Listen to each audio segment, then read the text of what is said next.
You're 60 years old, you have $1.5 million saved up, and you want to retire. What you want to know is, can you do it? And if so, what will that retirement look like? To answer these questions, we'll walk through the retirement plan of Jim and Susan. They're in the same situation. They're both 60 and have worked hard to save up about $1.5 million.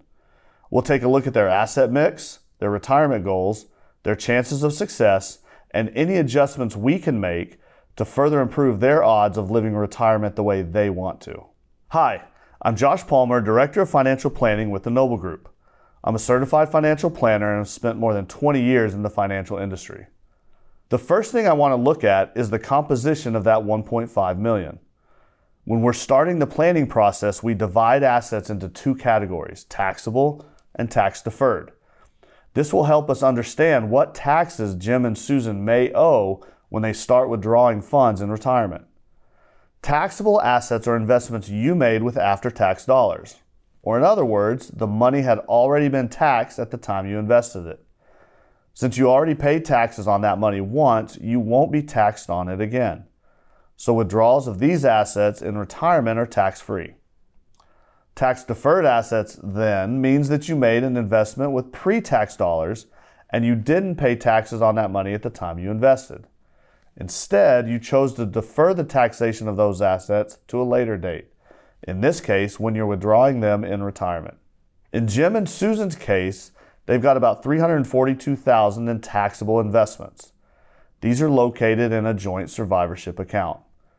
The other $1.1 million or so, $662,000 for Jim and $504,000 for Susan, are tax-deferred assets, which are located in a couple of 401ks and traditional IRAs.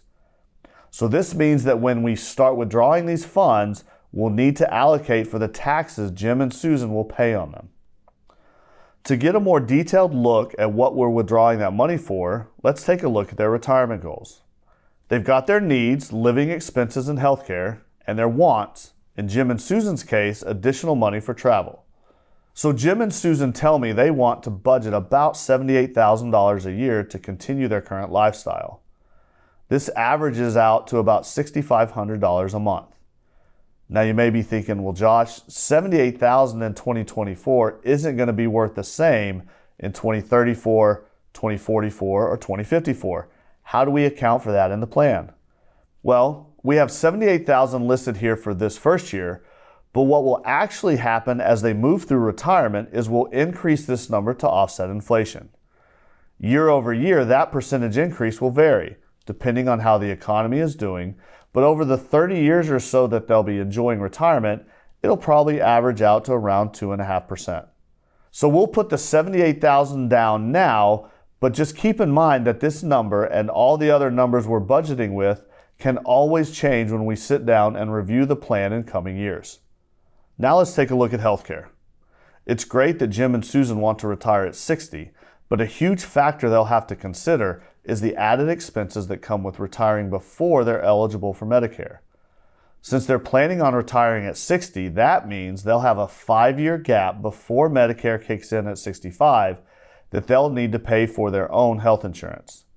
Now, based on federal health insurance data, we can estimate this cost to be about $10,000 for someone at age 60.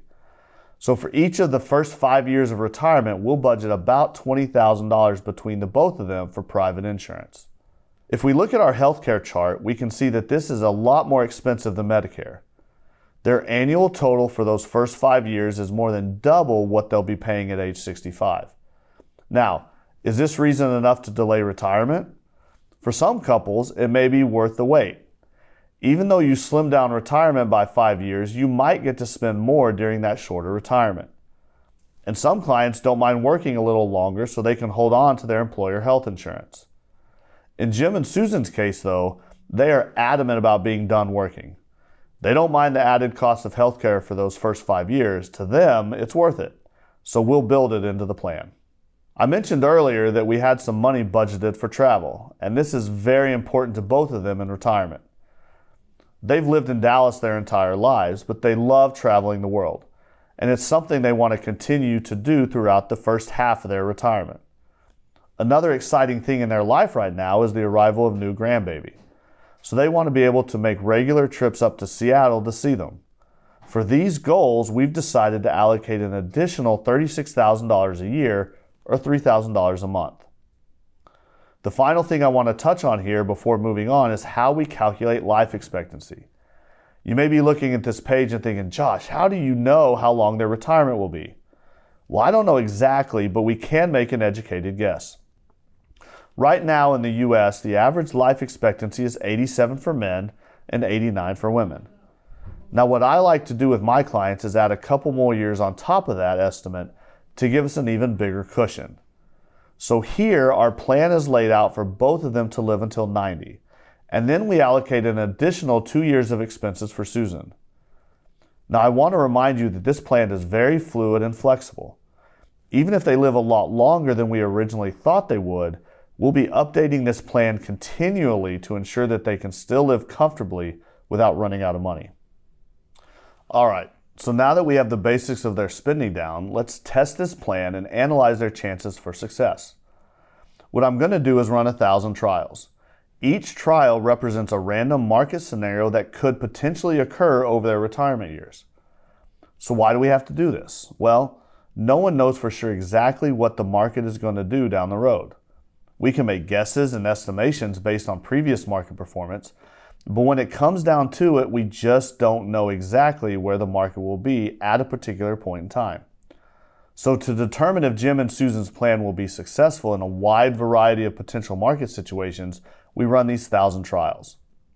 For this plan, in 581 out of the 1,000 simulations, Susan still had money left over when she passed. Any plan that ends like this is a successful trial, as Jim and Susan both made it through retirement without running out of money. This means our probability of success is 58%. Now, I'll be honest with you, this is not what I want to see. For our clients that are around age 60, we generally like to see a probability of success between 75 and 90%. We call this our confidence zone, and we'll talk about it more in detail later.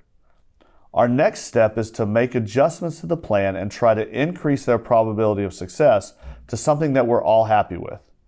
The good news is, with some relatively minor changes to their plan, we should be able to achieve this.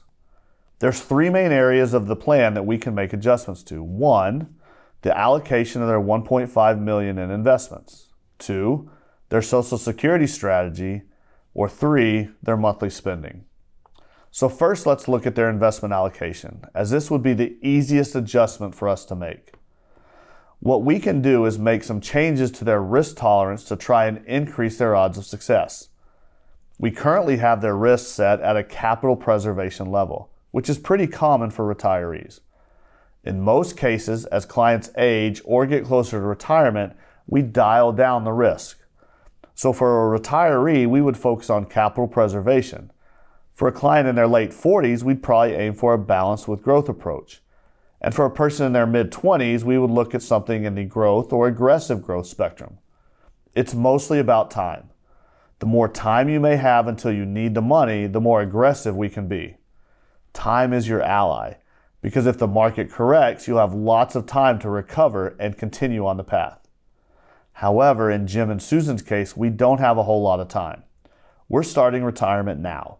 So if we made a huge adjustment to their portfolio and took on a lot more risk, we could really mess up their retirement. But that's not what we're trying to do here. Instead, we'll keep our risk tolerance at a capital preservation level, but increase our risk slightly by adjusting their exposure to equities. With just this small change, their probability of success is now at 70%. This is a huge step toward getting them to the confidence zone, but it's still not quite enough. This means we'll turn to our next option, making adjustments to their Social Security strategy.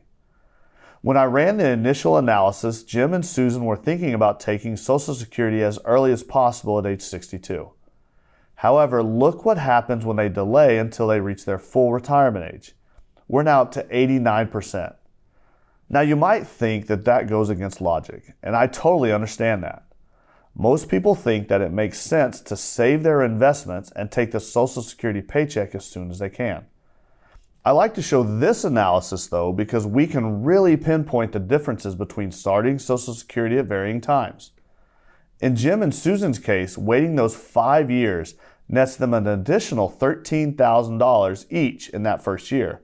And over their entire retirement, they're collecting an extra $340,000.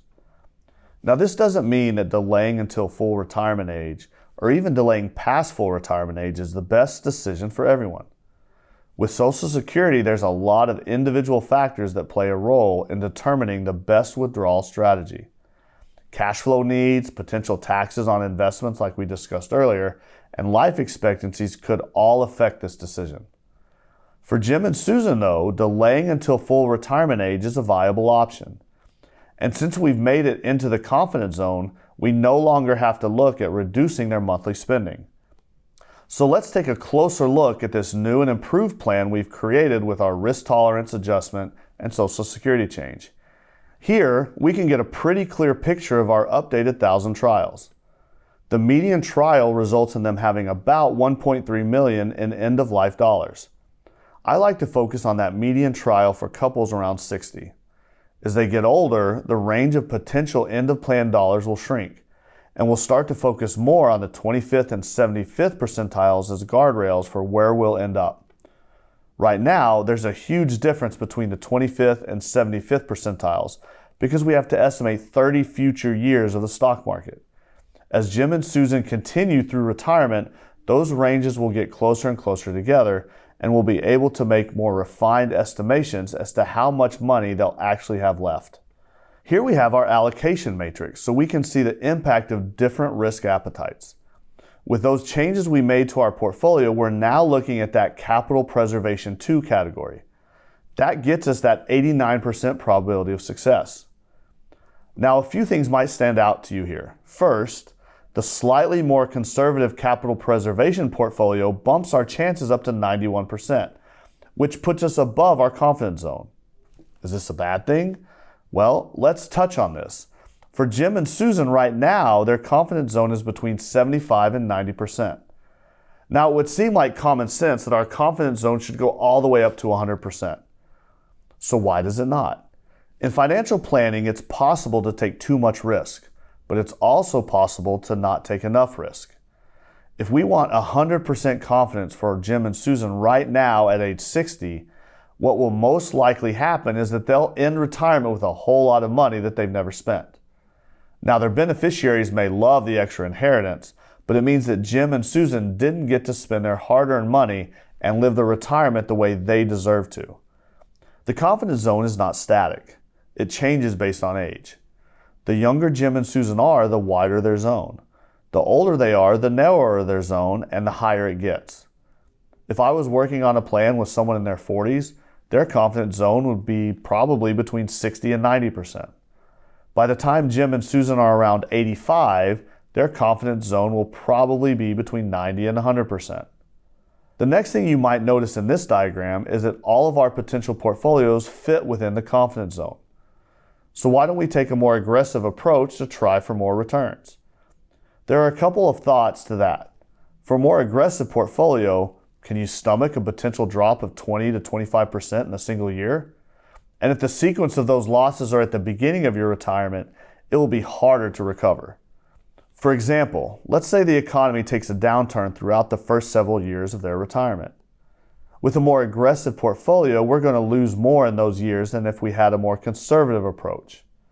If we lost, say, 10%, we need 11.1% to recover and break even. If we lost 20%, we need 25% to recover. If we lost 35%, we need a recovery of 53.8% to break even. So our more aggressive approach may still be within our confidence zone, but we are introducing a lot more unnecessary risk. That risk probably isn't worth the potential reward of more returns because we can already meet our retirement goals with a more balanced approach. We also employ a bucket strategy for investment recommendations. Even though the total portfolio is tilted towards capital preservation, we will still have some money in longer-term growth and some in short-term income-producing assets.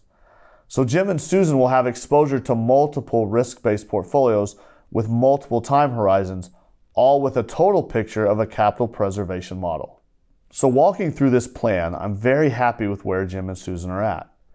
But there's one more thing they can utilize themselves to test different scenarios. We call it the play zone. So maybe Jim and Susan think, you know what, maybe we don't need $3,000 a month for travel. We could take that down to $2,000 a month or $24,000 a year. How does that affect our plan? Well, if that's the only change they make, their probability jumps all the way to 98%. Now remember, they're not solving for 100%. That leaves too much money on the table. But this exercise is a good sign that they'll have a lot of flexibility in their plan. Maybe they could reallocate some of that money to living expenses. Maybe they want to contribute more to their grandkids' college fund. That's the great thing about the play zone. All of our clients have access to experiment with different goals and make some well-informed decisions about how they could adjust their retirement to live it exactly the way they want to live it. So the original question, can you retire at 60 with $1.5 million saved up? The short answer is yes. The long answer is also yes, but your retirement won't look exactly the same as Jim and Susan. They're able to live a fulfilling retirement on their terms. But what are yours? What do you want your retirement to look like? Whatever that answer may be, you can utilize a financial plan to help make those goals a reality. If you have any more questions about what we went over today, feel free to give us a call or shoot us an email. Have a great week, and we'll see you in the next one.